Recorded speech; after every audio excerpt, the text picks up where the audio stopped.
El cielo sobre Alemania ardía en llamas aquel 12 de marzo de 1945. Las formaciones aliadas cruzaban el territorio como bandadas oscuras que bloqueaban el sol invernal.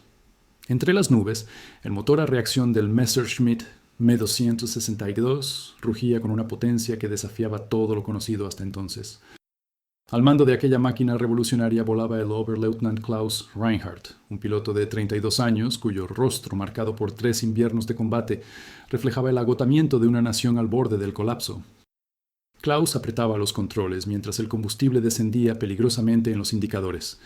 Había despegado de Lechfeld hacía apenas 40 minutos, pero el combate contra los bombarderos B-17 había consumido sus reservas más rápido de lo previsto. Su radio crepitaba con interferencias, los sistemas de navegación fallaban intermitentemente, y la niebla que ascendía desde los campos inundados convertía el paisaje en un mar gris e indistinguible. Volaba completamente solo, separado de su escuadrón durante la confusión del ataque. El dolor en su costado izquierdo pulsaba con cada respiración.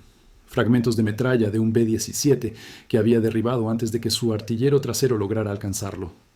La sangre manchaba su uniforme de vuelo, tibia contra la piel helada por la altitud.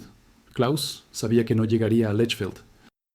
Necesitaba aterrizar inmediatamente, en cualquier lugar que ofreciera una pista lo suficientemente larga para aquel cazador a reacción que requería más distancia que cualquier avión convencional. Antes de continuar, si te está gustando esta historia, no olvides darle like a este video y suscribirte al canal para más contenido histórico fascinante. Tu apoyo nos ayuda a seguir investigando y compartiendo estas increíbles historias del pasado. A través de la neblina, Klaus divisó una extensión plana que parecía una base aérea. Las nubes bajas ocultaban las marcas de identificación. El Full Warning Light parpadeaba insistentemente en rojo. No había alternativa. Redujo la potencia de los motores Jumo, sintiendo cómo la revolucionaria aeronave respondía con la suavidad que la distinguía de los cazas convencionales.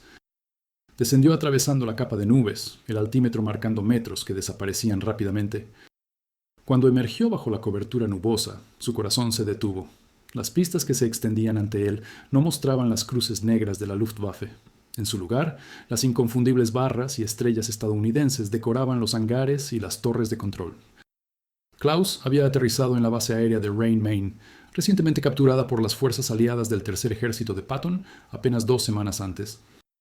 El tiempo pareció congelarse. Klaus podría intentar ascender nuevamente, pero los tanques estaban prácticamente vacíos. Los motores tosían ya, hambrientos de combustible. El dolor en su costado se intensificaba, nublando su visión con puntos oscuros. Con las manos temblando sobre los controles, tomó la decisión que cambiaría todo. Alineó el Me-262 con la pista principal y comenzó su aproximación final. En la torre de control, el capitán Robert Mitchell observaba incrédulo a través de sus binoculares. 38 años, ingeniero aeronáutico antes de la guerra, Mitchell había estudiado cada reporte de inteligencia sobre el Me-262. Era el avión que los aliados temían y codiciaban en igual medida. El primer caza a reacción operacional del mundo, capaz de velocidades que superaban cualquier cosa en los cielos, y ahora uno estaba aterrizando directamente en su base. Mitchell agarró el teléfono de campaña que lo conectaba con el puesto de mando. Su voz era tensa pero controlada mientras reportaba lo imposible. A su alrededor, los técnicos y operadores miraban por las ventanas, algunos con las bocas abiertas, otros alcanzando sus cámaras. El sargento Danny O'Connor, un mecánico de Boston de 24 años con manos perpetuamente manchadas de grasa, dejó caer la llave inglesa que sostenía.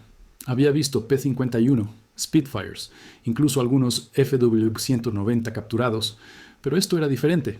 Esto era el futuro aterrizando en concreto del presente. El Me-262 tocó la pista con un chirrido de neumáticos. Klaus luchaba por mantener el control mientras la aeronave reducía velocidad, sus frenos respondiendo apenas. El avión se detuvo finalmente a 200 metros del final de la pista. Los motores murieron con un suspiro mecánico. En el silencio subsiguiente, Klaus permaneció inmóvil en la cabina, la realidad de su situación cayendo sobre él como plomo. Era prisionero. La guerra había terminado para él de la manera más extraña posible. Los jeeps militares convergieron desde todas direcciones, levantando nubes de polvo. Soldados estadounidenses saltaron de los vehículos con rifles apuntando hacia la cabina. Klaus levantó las manos lentamente, cada movimiento enviando oleadas de dolor desde su costado herido. Abrió el canopy con los mecanismos que ahora le parecían extrañamente pesados. El aire frío de marzo golpeó su rostro sudoroso. Mitchell llegó en uno de los jeeps, su uniforme impecable contrastando con el caos alrededor. Se acercó con cautela, observando al piloto alemán que descendía torpemente de la cabina.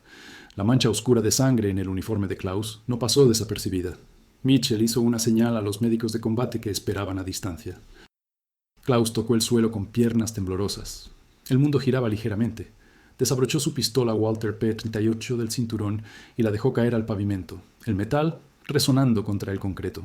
Miró directamente a Mitchell, su alemán teñido con acento bávaro al decir las únicas palabras que conocía en inglés, aprendidas de las instrucciones de supervivencia. I surrender. I need doctor. Mitchell asintió, ordenando a los médicos que se acercaran. Pero sus ojos no dejaban de moverse hacia el Me-262. La aeronave descansaba como un tiburón plateado en la pista, sus líneas elegantes y amenazantes a la vez. Mitchell conocía el valor de aquel avión. Los informes de inteligencia estimaban que los alemanes tenían menos de 200 operacionales. Cada uno representaba la ventaja tecnológica que los nazis aún mantenían en el aire, y ahora tenían uno intacto. Los médicos de combate, el teniente James Parker y el soldado raso Eddie Wilson, rodearon a Klaus. Parker, un doctor de 30 años de Filadelfia con experiencia tratando heridas de combate desde Normandía, evaluó rápidamente la situación. La herida de metralla necesitaba atención inmediata. Wilson, apenas 22 años y en su primer despliegue, ayudó a sostener a Klaus mientras Parker cortaba cuidadosamente el uniforme de vuelo para exponer la lesión. Klaus observaba sus movimientos con una mezcla de desconfianza y alivio. El dolor era casi insoportable ahora que la adrenalina del vuelo comenzaba a desvanecerse. Parker trabajaba con eficiencia profesional, sus manos firmes mientras limpiaba y vendaba temporalmente la herida. «You'll be okay», dijo Parker, aunque no estaba seguro de que Klaus comprendiera, pero el tono era universal. Klaus cerró los ojos brevemente, asintiendo. Mitchell ordenó que trasladaran a Klaus a la enfermería base mientras él se enfocaba en el verdadero premio. Se acercó al ME-262, pasando su mano por el fuselaje metálico aún caliente. El diseño era revolucionario. Los motores montados bajo las alas, la nariz sin hélice, las líneas aerodinámicas que prometían velocidades imposibles para los cazas convencionales. Esto no era solo un avión. Era una ventana al futuro de la aviación. O'Connor se acercó con reverencia casi religiosa. Sus dedos trazaron los contornos de las tomas de aire de los motores Jumo. «Capitán, esto es increíble», murmuró. «¿Los motores a reacción? He leído sobre ellos en teoría, pero verlos así...» Mitchell sonrió ligeramente. «Sargento, quiero este avión en el hangar principal en 1 hora. Cuídalo como si fuera tu primogénito y encuentra intérpretes. Vamos a necesitar hablar extensamente con nuestro piloto alemán». En la enfermería, Klaus yacía en una cama de campaña mientras Parker suturaba apropiadamente la herida.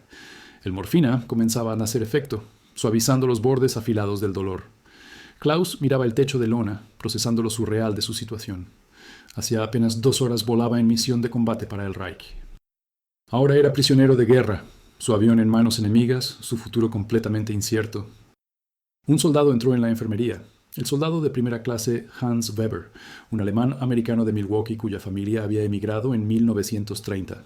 Weber serviría como intérprete. Se acercó a la cama de Klaus con expresión neutral. «Oberleutnant Reinhardt», dijo en alemán perfecto. «Soy el soldado Weber. Traduciré para los oficiales que necesitan hablar con usted». Klaus giró la cabeza, sorprendido por el alemán impecable. «¿Eres alemán?», dijo simplemente. Weber asintió. «Alemán-americano. Mi familia salió antes de que las cosas empeoraran. Ahora estoy aquí ayudando a terminar esta guerra». Klaus no respondió. Su rostro una máscara cuidadosa. Weber continuó. «Los médicos dicen que vas a recuperarte bien. La herida no es tan grave como parecía». Al día siguiente, Klaus fue trasladado a una sala de interrogatorios improvisada en uno de los edificios administrativos de la base. Mitchell estaba allí, acompañado por el mayor Thomas Aldrich, un oficial de inteligencia de 35 años enviado especialmente desde el cuartel general del Chef. Aldrich tenía reputación de ser metódico y persuasivo, un hombre que entendía que la información fluía mejor con conversación que con intimidación. Klaus entró cojeando ligeramente, escoltado por 2 guardias. Se sentó en la silla indicada, su postura rígida a pesar del dolor. Aldrich se acomodó frente a él, Weber tomando posición para traducir.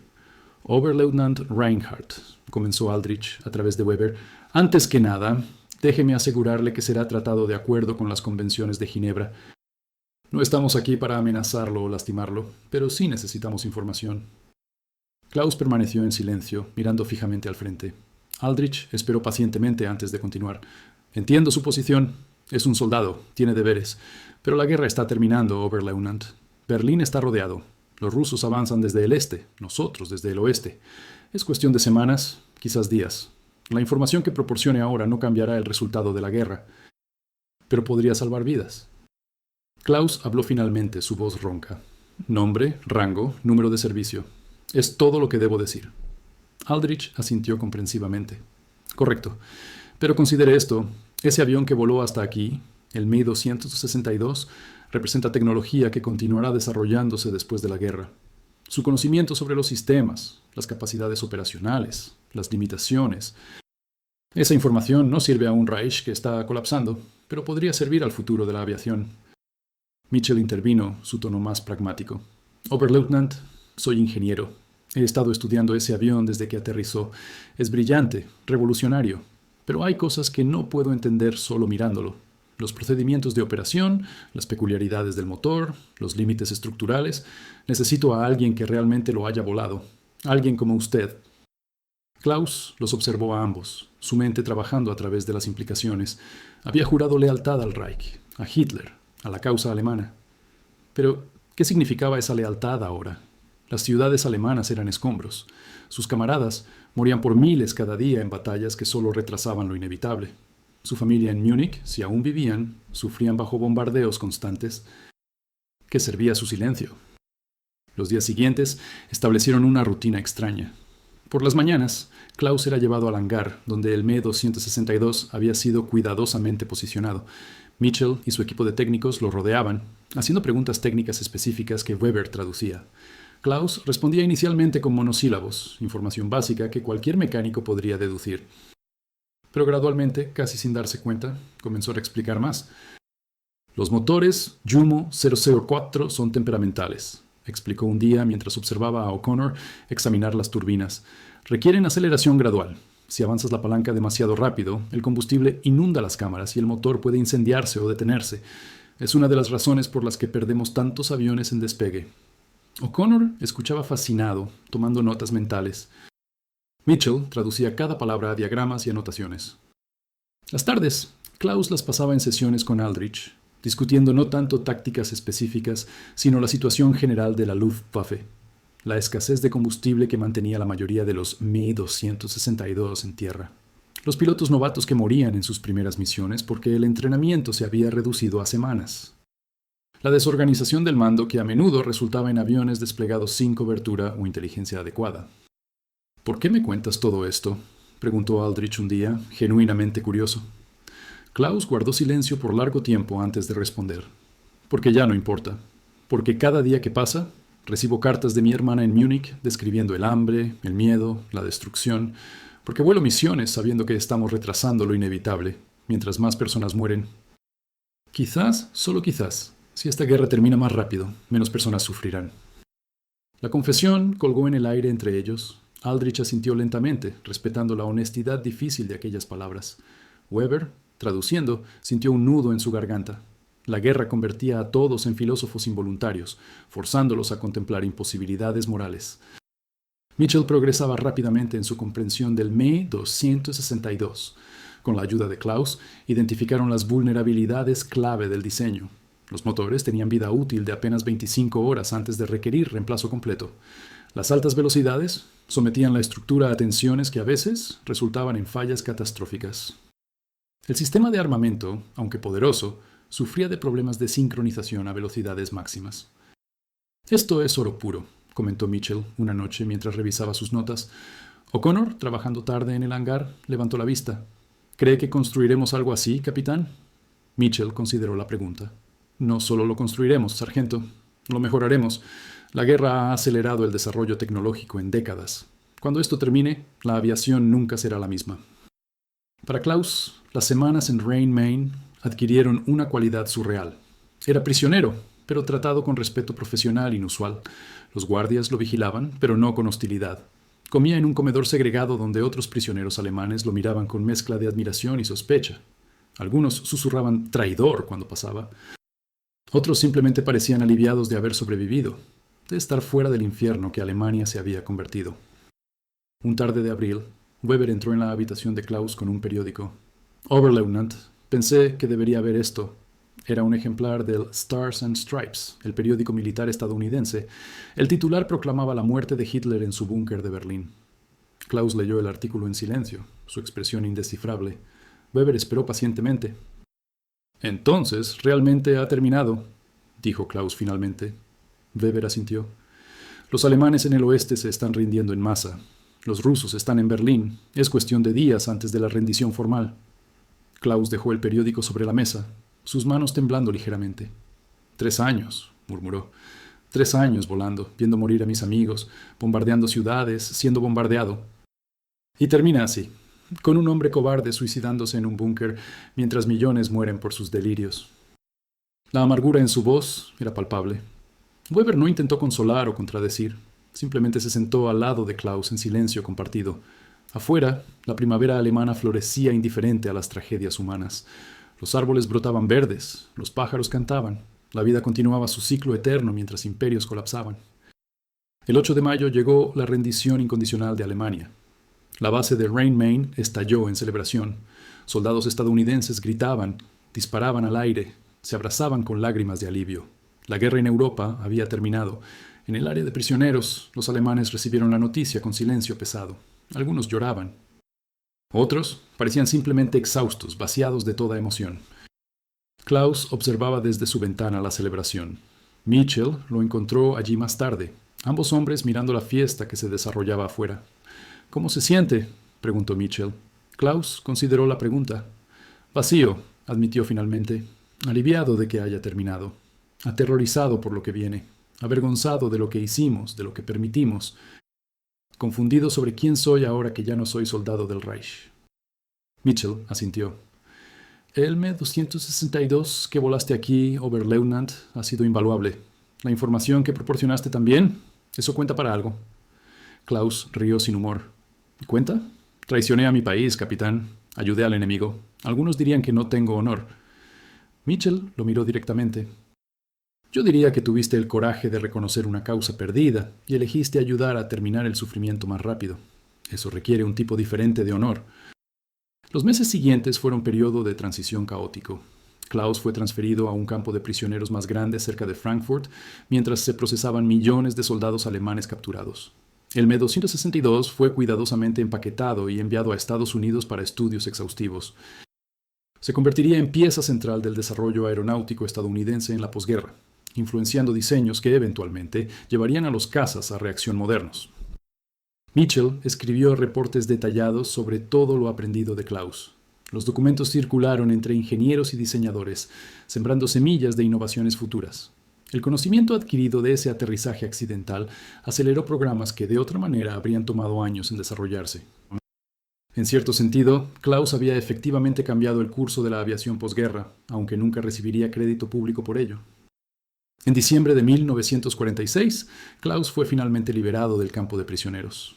Alemania era paisaje irreconocible de ciudades destruidas y población traumatizada. Viajó a Múnich buscando a su familia. Su apartamento era montón de escombros, pero su hermana había sobrevivido, viviendo en el sótano de un edificio parcialmente destruido con 2 hijos pequeños y sin esposo que murió en el frente ruso. El reencuentro fue mezcla de alegría y dolor. Su hermana, Anna, había envejecido décadas en los años de guerra. Sus sobrinos, que apenas recordaba como niños, eran ahora adolescentes con ojos demasiado viejos para sus edades. Hablaron largo en esa primera noche, compartiendo historias de supervivencia, llorando pérdidas, intentando comprender cómo reconstruir vidas de fragmentos rotos. Klaus encontró trabajo eventualmente en una fábrica que se convertía de producción militar a civil, utilizando sus habilidades mecánicas. El salario era miserable, la comida escasa, el futuro incierto. Pero estaba vivo. Eso tenía que ser suficiente. Nunca habló públicamente sobre el Me-262, sobre su aterrizaje en Rhein-Main, sobre la información que había proporcionado. Era secreto que guardaba celosamente, consciente de cómo sería percibido en una Alemania que luchaba por procesar su pasado reciente. En Estados Unidos, Mitchell continuó su carrera en ingeniería aeronáutica. Trabajó en programas clasificados que desarrollaban los primeros cazas a reacción estadounidenses. El F-80 Shooting Star, El primer jet operacional de la USAF incorporaba lecciones aprendidas directamente del Mi-262. Cada vez que Mitchell veía uno despegar, pensaba en Klaus, en ese día de marzo cuando lo imposible había aterrizado en su pista. O'Connor abrió taller mecánico en Boston después de la guerra, especializándose en motores. Enmarcó fotografías del Mi-262 en su oficina, contando la historia a clientes curiosos. Se convirtió en leyenda local, el mecánico que había tocado el futuro cuando aterrizó inesperadamente en Alemania ocupada. Los años pasaron. Klaus se casó con una maestra local, Eva, que entendía sus silencios y pesadillas ocasionales. Tuvieron una hija a quien nombraron Sophie. Klaus le enseñó sobre aviones, sobre ingeniería, sobre pensar críticamente y cuestionar autoridad. Nunca le habló sobre la guerra directamente, pero sus lecciones estaban impregnadas de experiencias que moldeaban cada palabra. En 1963, Klaus recibió carta inesperada. Era de Mitchell, quien había logrado rastrearlo a través de registros militares y contactos en Alemania. La carta era simple. Mitchell escribía que estaba compilando historia técnica del Me-262 para un libro sobre desarrollo de aviación a reacción. Quería incluir perspectiva del piloto. ¿Estaría Klaus dispuesto a hablar bajo seudónimo si prefería? Klaus consideró la carta durante semanas. Eva lo encontró una noche en su pequeño estudio, mirando fotografías viejas de su tiempo en la Luftwaffe. «¿Deberías responder?», preguntó ella suavemente. Klaus suspiró. «No lo sé. Hablar significa enfrentar cosas que he intentado enterrar. Pero quizás hay valor en contar la verdad, en no dejar que la historia sea solo sobre máquinas y estadísticas». Finalmente, Klaus respondió. Comenzó correspondencia con Mitchell que duraría años. Compartió no solo detalles técnicos, sino reflexiones personales sobre guerra, tecnología, moralidad en conflicto. Mitchell incluiría estas perspectivas en su libro, protegiendo la identidad de Klaus como prometió. El libro se convertiría en referencia estándar, sus páginas preservando conocimiento que de otra manera se habría perdido. En 1978, Mitchell visitó Alemania para conferencia en Múnich. Contactó a Klaus y los dos hombres se reunieron por primera vez en 33 años. Era encuentro extraño, dos ancianos que habían compartido un momento crucial pero apenas se conocían. Se sentaron en café cerca del Englischer Garten, hablando durante horas mientras el sol descendía sobre Ciudad Reconstruida. ¿Alguna vez te arrepentiste?, preguntó Mitchell, de aterrizar en Rhein-Main, de hablar con nosotros. Klaus consideró cuidadosamente. Todos los días me pregunto qué habría sido diferente si hubiera tomado otras decisiones, pero ¿arrepentimiento? No. Creo que hice lo que pude para terminar el sufrimiento. Si eso fue traición o pragmatismo o cobardía, ya no puedo juzgar. Solo sé que he vivido vida decente desde entonces. He criado hija, he contribuido a comunidad. Tiene que contar para algo. Mitchell asintió. El Me-262 que volaste cambió aviación. Las lecciones que aprendimos aceleraron desarrollo en décadas. Eso es tu legado, lo sepas o no. Klaus sonrió tristemente. Prefiero que mi legado sea Sophie y cómo ella verá el mundo con más sabiduría que yo tuve. Los aviones son solo máquinas. Las personas son lo que importa. Caminaron por el parque después, dos viejos soldados en mundo que había cambiado irreconociblemente. Múnich había resurgido de cenizas, próspera y vibrante. Los jóvenes que pasaban corriendo no conocían las ruinas, el hambre, el terror que sus padres habían experimentado. Era generación nueva, construyendo futuro sobre fundación dolorosa del pasado. Klaus murió en 1985, pacíficamente en su sueño. Eva encontró entre sus pertenencias cajas de cartas de Mitchell, fotografías del Me-262, recortes de periódicos sobre aviación a reacción. Había guardado estos recuerdos en secreto, nunca compartidos con nadie. En su funeral, Eva decidió donar los documentos al Museo Aeronáutico en Múnich. La historia merecía ser contada. El museo creó exhibición pequeña pero significativa. El vuelo que cambió la aviación, la titularon.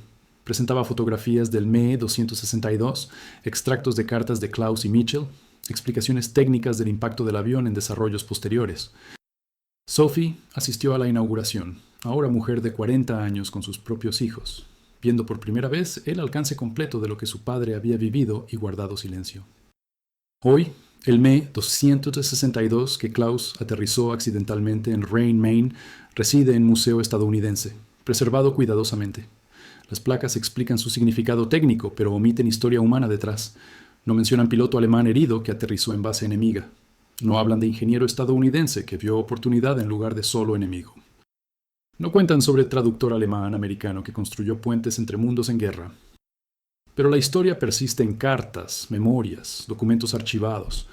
Persiste en diseños de cada jet moderno que surca los cielos. Persiste en reconocimiento de que incluso en guerra, conocimiento y humanidad pueden trascender fronteras. El aterrizaje accidental de Klaus no fue solo error de navegación. Fue momento donde tecnología, humanidad y circunstancia se intersectaron de manera que cambió el futuro de la aviación y recordó que, incluso en conflicto más destructivo, las personas pueden elegir compasión sobre odio, colaboración sobre confrontación. Las elecciones que hacemos en momentos de crisis definen no solo nuestros destinos individuales, sino el curso de la historia misma.